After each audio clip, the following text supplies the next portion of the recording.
Jangan lupa untuk subscribe dan nyalakan lonceng notifikasinya. Pemirsa, pemaparan Kepala PPATK terkait transaksi judi di Indonesia sebesar 155 triliun rupiah sungguh mengejutkan. Lalu lintas keuangan tersebut seakan lalu lalang tanpa tersentuh hukum. Jika pelaku judi dapat dijerat dengan pidana, bagaimana dengan bandar judi yang justru memainkan transaksi tersebut hingga ke luar negeri dan diduga berpotensi sebagai money laundry? Dapatkah hukum negara ini dapat menjerat para dalang pelaku judi online tersebut? Kita akan membahasnya dan sudah tergabung bersama kami ada Ibu Yenti Ganarsi selaku pakar pencucian uang atau TPPU. Selamat pagi Bu Yenti, apa kabar? Salam sehat. Selamat pagi. Selamat pagi. Baik. Salam sehat. Selamat pagi. Alhamdulillah baik. Oke, salam sehat. Bu Yenti, aliran dana judi online juga mengalir hingga ke luar negeri. Apakah bandar atau otak pelaku ini bisa dijerat dengan pasal-pasal yang ada di tanah air? Ya, bisa ya. Jadi kalau bicara judi online kan sekarang ini tidak cukup hanya melihat bahwa pasalnya itu di mana 303 atau 303 bis atau bahkan ada undang-undang tentang tindak pidana perjudian ya.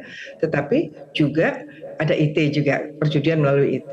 Yang paling penting adalah sekarang semua kejahatan-kejahatan itu dengan adanya rezim anti pencucian uang sudah masuk bahwa tindak pidana pencucian uang itu adalah salah satu tindak pidana asal untuk tindak pidana pencucian uang. Nah, harus dipandang bahwa munculnya undang-undang tindak pidana pencucian uang itu adalah untuk bagaimana negara lebih untuk memberantas, mencegah pelaku tindak pidana atau kejahatan tindak pidana pencucian uang. Dalam hal ini adalah bagaimana caranya agar uang-uang hasil tindak pidana judi atau judi online, judi ya apapun, judi yang langsung juga masih marak dan masih mengundang ke apa ya, kadang-kadang mereka juga tampil sebagai eksklusif ya, karena mereka punya kelompok, kemudian mereka bikin sendiri selain judi online sendiri itu ya.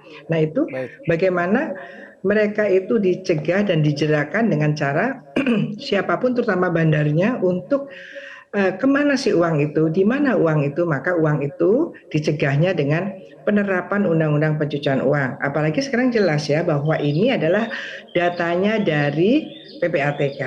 Nah itu harusnya arahnya langsung kepada TPPU dan kalau nggak salah sudah diserahkan kepada penyidik, harusnya segera ditelusuri. Sementara ini juga sudah agak lama sebetulnya gitu ya, tapi apa ya, kita harus cepatlah dalam segala hal tentang data, tentang laporan, tentang informasi adanya kejahatan judi dalam hal ini juga korupsi juga yang lain gitu ya. PPATK sudah memberikan datanya, menganalisis, kemudian harusnya tinggal tindak lanjutnya ada di penyidik. Baik. Bu Yenti tadi menarik Anda mengatakan bahwa pasal judi online ini juga salah satunya untuk mencegah adanya aliran dana. Namun mirisnya ada temuan dari PPATK diduga bahwa aliran judi online ini justru mengalir ke beberapa aparat termasuk aparat penegak hukum. Lantas seperti apa tanggapan Anda dan bagaimana untuk upaya mencegahnya ini? Ya, itu kan sudah agak lama juga ya dikaitkan dengan peristiwa yang terjadi di kepolisian, ada diagram dan sebagainya ya. Sebetulnya data-data ini yang apalagi yang menyampaikan Ketua PPATK pada waktu itu tuh jangan diabaikan begitu saja, tapi harus didalami. Jadi saya agak heran juga baru kemarin seolah-olah kita kaget-kaget, nggak kaget lah biasa. Bukan biasa, artinya apa? Malah ada rasa luar biasa kok dibiarkan saja. Apakah ini memang diabaikan gitu ya? Tidak, sebetulnya bersamaan dengan kejadian itu waktu itu sudah saya sampaikan. Dengan adanya statement atau pernyataan-pernyataan bahwa apalagi diagram yang terbuka pada masyarakat itu ternyata juga masuk ke tubuh oknum-oknum tertentu dalam kepolisian, harusnya cepat gitu ya. Kalau perlu bersamaan dengan kejadian waktu itu, karena memang begitu, tidak ada suatu kejahatan yang sudah terjadi kemudian penanganannya nanti dulu gitu ya. Ini dulu nggak ada, penjahat itu nggak ada begitu. Apalagi berkaitan yang ini adalah kejahatan keuangan yang dalam waktu detik itu bisa langsung pindah kalau uang itu sudah masuk. Apakah itu di bandarnya ataukah bahkan pada backingnya, kan gitu ya. Karena apa? Kita harus lihat perjudian ini marak, kenapa? Karena memang tidak ada yang mencegah. Kenapa? Karena yang mencegah ternyata menurut diagram itu kemungkinannya justru malah membackingi gitu kan. Nah, Baik. kepentingan yang terbesar adalah masyarakat tidak suka ada judi apalagi judi online. Kita tahu sendiri ada yang berakibat meninggal dan lain sebagainya. Seperti waktu binomo itu kan pada akhirnya juga mereka terjebak bahwa ini bukan transaksi investasi, tapi ini ternyata gambling, judi juga gitu kan. Jadi Baik. kalaupun sekarang diberitakan ya jangan ada pembiaran gitu ya, penegak Baik. hukum harus segera ya. Baik, upaya untuk pencegahan ini artinya masih kurang masif karena yang mencegahnya justru terlibat dari aliran dana itu. Bu Yanti Ganarsi, pertanyaan selanjutnya apa yang mungkin harus dievaluasi apakah dari sisi hukum ataupun untuk mempertegas selanjutnya. Tapi kita tahan dulu Bu Yanti karena kita harus jeda. Kita akan lanjutkan pemirsa perbincangan kita terkait dengan seperti apa pemberantasan judi online dan juga aliran dana di tanah airnya. Kami akan bahas usai jeda berikut ini. Jangan kemana-mana, tetaplah bersama kami. Dan kami masih terhubung dengan pakar pencucian uang Ibu Yanti Ganarsi. Ibu, tadi sebelum jeda bersama Abdi, Ibu sampaikan bahwa sebetulnya pelaku judi online ini bisa dikenakan pasal 303 dan juga Undang-Undang ITE. Dan harusnya juga bisa dijerat dengan pasal TPPU.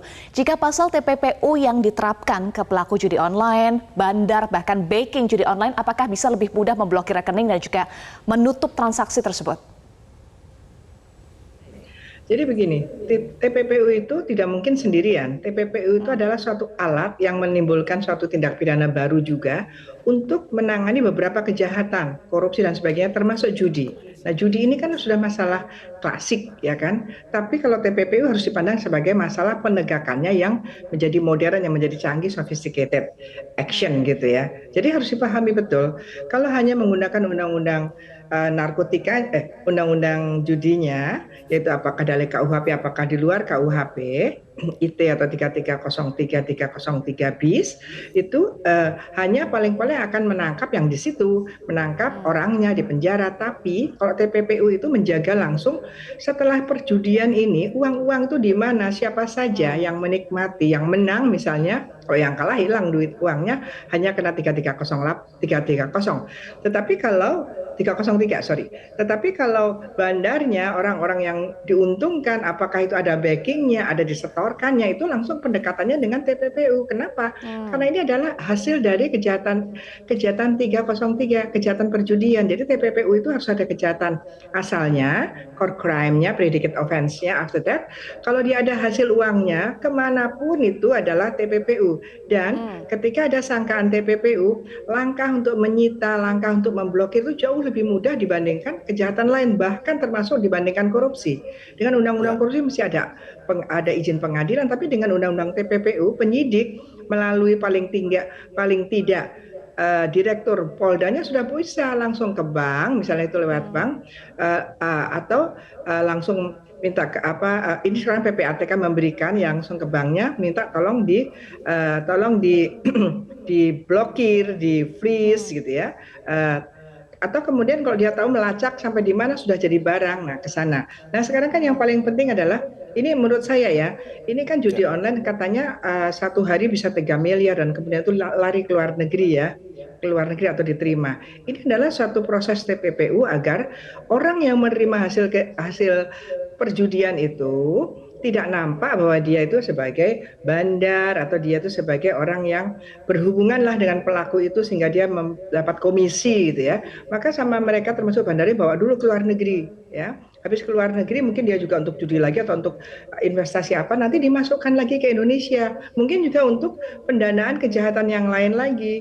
Jadi ini penting, apalagi kalau nanti untuk pendanaan pemilu itu luar biasa mengerikannya gitu. Jadi ini harus betul-betul kita menanganinya dengan kemauan yang kuat ya, karena masalah judi adalah masalah klasik. Tadi disampaikan ya, ini masalah penyakit lama, jadi perlu diagnos dari orang-orang ahli kesehatan judi gitu ya, yang mengatakan bahwa mereka tuh sangat kecanduan dan sebagainya. Jadi harus ada pendekatan-pendekatan lain yang tidak cukup kalau hanya penegak hukum, tapi juga masyarakat setempat gitu ya. Ini penting sekali.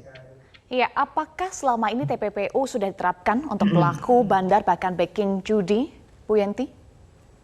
Ya, kalau melihat dari media gitu ya, pernah kan judi online yang ditangkap ada beberapa ya dari apartemen-apartemen, tapi ya nggak tahu cerita berikutnya kan suka begitu, kita nggak bisa. Padahal media itu kan juga ikut mengawasi, bukan dalam artian kita ingin influence apa, tetapi kita mengontrol kan, mengontrol dari luar, melihat harusnya kan seperti itu. Tapi tidak juga minta semua tiap tahapan minta diberitakan, tidak bisa karena juga itu ada langkah-langkah yang investigasi, langkah-langkah yang intelligence, tetap yang kita nggak bisa masuk. Tetapi kalaupun kita nggak bisa masuk, seharusnya penegak hukum semualah yang mempunyai kewenangan bisa menjaga ini juga harus jaga. Walaupun kita nggak bisa masuk, tapi jangan juga masyarakat dibohongin, akhirnya nggak tahu kemana akhirnya gitu ya. Saya sendiri sering sekali hadir di pengadilan, tapi kelihatannya baru sekali ya saya hadir itu waktu judi berkaitan dengan sepak bola itu ya, yang di Jawa Tengah dua kasus. Dijudikan juga itu judi bola ya, selain binomo gitu ya, banyak sekali, tapi memang yang muncul dengan TPPU-nya sangat sedikit ya, karena ini uangnya banyak. Nah, saya itu agak sedih juga ketika uangnya banyak kok TPPU-nya sedikit, kan aneh ya. Padahal TPPU itu adalah untuk mendekati suatu kejahatan ekonomi yang hasilnya banyak, di mana undang-undangnya itu sendiri tidak cukup kuat untuk merampas. Undang-undang korupsi misalnya tidak cukup kuat untuk merampas karena koruptornya berkilah macam-macam kan. Undang-undang yang lain juga perdagangan orang, prostitusi online dan sebagainya. Tapi TPPU-nya justru yang harus begitu, kan itu gampang ya. Kalau kejahatan asalnya kan mudah, banyak bukti dan saksinya ya. Saksi kan mereka juga banyak deh. Tetapi bagaimana cara uang itu dirampas, ditelusuri, dan itu yang membuat jeda nampaknya. Harusnya seperti itu, tapi kurang kuat gitu kemauannya. Ya, Bu Yenti, tadi yang juga menarik yang Anda katakan bahwa uang aliran dari hasil judi ini sangat cepat berpindah tangan. Pertanyaannya, dari mana proses penelusuran ini dimulai awalnya? Kalau saya lihat dari apa yang disampaikan PPATK, pasti awalnya dari bank-bank atau dari tempat lembaga keuangan yang bisa dalam pantauannya PPATK, dan PPATK tidak hanya bank ya, insuran dan sebagainya. Itu kan mereka memang sudah ada aturan dalam hal ada transaksi mencurigakan atau transaksi 500 juta ke atas harus lapor kepada PPATK, atau PPATK karena melihat ada seperti ini, misalnya ada diagram atau sebelum diagram sudah ada, dia minta kepada bank-bank itu nama-nama ini, kemudian dia menganalisis. Jadi, dan itu tidak perlu disampaikan kepada nasabahnya. Nasabah itu tidak perlu, kalau perlu diam-diam saja dan tidak boleh bocor. Jadi kita lihat di analisis. Maka PPATK setelah ada analisis berjumlah 155 triliun dari 129 rekening atau 2 juta transaksi katanya gitu. Itu memang nanti berat sekali, 2 juta transaksi artinya apa? Ada transaksi yang mencurigakan karena dalam kurun waktu sekian kok transaksinya tinggi sekali, bukan besarannya ya, tapi perpindahannya itu cepat sekali. Itu menjadi kajian dari PPATK itu yang diserahkan oleh PPATK kepada penyidik. Nah, sekarang kita tinggal penyidik harus menindaklanjuti apa data yang dari PPATK yang sudah dianalisis. Orang-orang ini siapa sih? Nama-nama ini siapa sih? Apa latar belakang mereka? Ini bagaimana? Hubungannya bagaimana? Saya kira ya memang tidak akan ya langsung misalnya ada backing, tidak mungkin langsung yang berpangkat tinggi di situ, tapi kan masih ada yang pangkat rendah. Kemudian ada pembukaan rekening-rekening banyak sekali untuk penampungan. Ditampungnya kemana saja, telusuri. Saya kira kalau mau, saya tahu sekali ya penyidik kepolisian Indonesia sangat canggih, sangat mau, pelatihannya sangat bagus. Tapi sekarang tinggal kita tagih bagaimana penerapannya. Jadi ini ada sesuatu yang serius, jangan juga masyarakat menjadi skeptis, masyarakat menjadi semakin tidak percaya bahwa ini sekarang permasalahannya mereka mengatakan ini nanti kalau ada masuk ke backing polisi, diserahkan ke polisi, polisi mau apa tidak, kan gitu ya. Nah, baik. Tapi Bu Yenti, pertanyaan selanjutnya bagaimana dengan kalau si bandar judinya ini berkelit ataupun berlindung dengan undang-undang perbankan yang menjanjikan untuk melindungi data nasabah? Ya. Apakah masih bisa dilakukan? Ini menarik sekali, yang ini juga perlu media bantuin ya. Jadi begini, dengan saya tadi katakan, kalau dengan undang-undang pencucian uang, permintaan membuka rekening nasabah itu tidak seperti tindak pidana lain yang harus ada izin dan sebagainya. Ini satu peluang seluruh Indonesia. Justru dikatakan bahwa dengan adanya suatu negara mempunyai undang-undang pencucian uang langsung mendegradasi bank secrecy, kerahasiaan bank. gitu ya. Jadi di pasal kita misalnya pasal 41 ya kalau nggak salah, 41, 42, 41, 42, 43 Undang-Undang Perbankan langsung tidak berlaku gitu ya. Tapi dengan catatan ada kalau sudah pro justisia, sudah tersangka, atau itu tadi langkah intelligence. Bukankah PPATK itu adalah Financial Intelligence Unit, jadi unit keuangan yang intelijen. Nah, dengan langkah intelijen itu bisa nggak masalah gitu. Bahkan ada undang-undang TPPU-nya dikatakan dalam hal suatu saat nasabahnya tahu bahwa rekeningnya telah dilaporkan kepada PPATK dan nasabah itu juga tahu bahwa dia itu tidak bermasalah, maka baik penegak hukum, bank tidak bisa dituntut pidana maupun digugat perdata. Jadi sudah sedemikian rupa gitu. Jadi tinggal bank-bank. Tapi ini memang ada masalah. Kadang-kadang bank-bank di daerah takut memberikan. Jadi apa? Jadi memang OJK ini perlu sekali memberikan sosialisasi lagi, saya katakan, karena kita sudah 2002. Kadang-kadang mereka takut ini rahasia perbankan, kan kita sedih sekali. Sampai orang yang harus melaksanakan aja tidak tahu undang-undangnya gitu. Boleh, tidak apa-apa. Bahkan kalau dia menghalang-halangi nanti kena pasal bahwa dia menghalang-halangi untuk kita melihat membuka rahasia perbankan seseorang, tapi ya hanya untuk kepentingan penyidikan ya, bukan terus kemudian disampaikan kemana-mana. Baik, hanya untuk kepentingan penyelidikan. Baik, tetapi Bu Yanti, artinya tadi yang Anda sampaikan ini menjadi salah satu kekuatan juga dari pasal TPPU jika diterapkan. Tetapi Anda juga sampaikan ternyata masih sedikit loh yang menerapkan TPPU ini atau pasal TPPU ini. Apa alasannya sebetulnya? Padahal Anda sampaikan mudah ya menggunakan pasal TPPU. Ya, pasal TPPU itu untuk memudahkan penyelidikan, penanganan kejahatan asal. Jadi dimudahkan, disandingkanlah gitu. Termasuk korupsi juga jarang kan, sedikit kan dibandingkan korupsinya. Ya saya tidak tahu lagi ya, tapi yang jelas memang penerapan TPPU di Indonesia terutama 3 tahun terakhir waktu COVID itu melemah, sangat melemah ya. Pendidikannya juga melemah dan kemudian kemauannya juga melemah. Saya bisa menyampaikan ini dengan penuh tanggung jawab. Saya tahu sendiri ya, karena saya menangani ya, saya diminta BAP dan sebagainya gelar. Ya saya nggak tahu ini melemahnya dari mana, sengaja ada arahan atau bagaimana gitu ya. Tapi siapapun penegak hukum yang tidak mau menerapkan TPPU artinya apa? Penegak hukum satu tidak membuka wawasannya, tidak tahu filosofi dan pentingnya ketika TPPU masuk salah satu anti pencegahan segala kejahatan ekonomi secara internasional, yaitu adanya rejim anti pencucian uang internasional yang satu. Yang kedua adalah bahwa ketika mereka tidak mau menggunakan itu, ada pemikiran dari saya atau siapapun, korban banyak sekali yang mengeluh kenapa tidak pakai TPPU-nya sehingga kami sebagai korban tidak bisa mendapatkan uangnya kembali gitu ya. Sehingga seuzon itu apa? Kecurigaannya adalah kenapa polisi melindungi? Justru sekarang polisi atau penegak hukum, bukan hanya polisi ya, penyidik melindungi harta kekayaan itu tidak bisa dirampas, dikembalikan kepada yang berhak. Nah ini kan itu pandangan yang buruk sekali terhadap penegak hukum. Karena dari awalnya ada rejim pencucian uang yang sudah difikirkan sejak 1970 loh ini sebetulnya. Itu adalah bagaimana orang-orang ini harus dijeratkan juga dengan dirampas kembali dan denda, sehingga muncullah bahasa dimiskinkan. Nah, kalau penegak hukum tidak mau memiskinkan, artinya apa? Penegak hukum hanya punya persepsi yang sangat konvensional, yaitu dipidana saja. Maaf, untuk Indonesia menurut saya ya, belakangan saya lihat ini, untuk Indonesia kelihatannya pemidanaan penjara itu tidak cukup membuat mereka jera. Mereka hanya jera kalau dimiskinkan. Dan ada bahaya lain untuk Indonesia ketika tidak dimiskinkan. Justru hasil kejahatan itu digunakan untuk kegiatan-kegiatan lain ya, itu yang bisa mempengaruhi politik Indonesia juga. Baik, Bu Yanti, dengan TPPU ini apakah artinya uang hasil kejahatan bisa langsung disita oleh negara untuk kepentingan negara nantinya?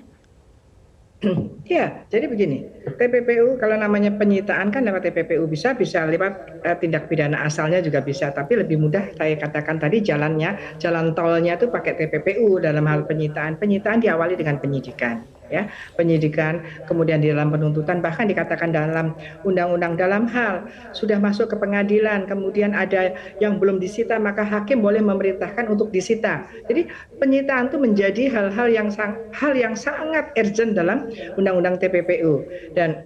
Dan kepada siapa? Tergantung kejahatannya ya. Kalau misalnya first travel ya kepada yang berhak.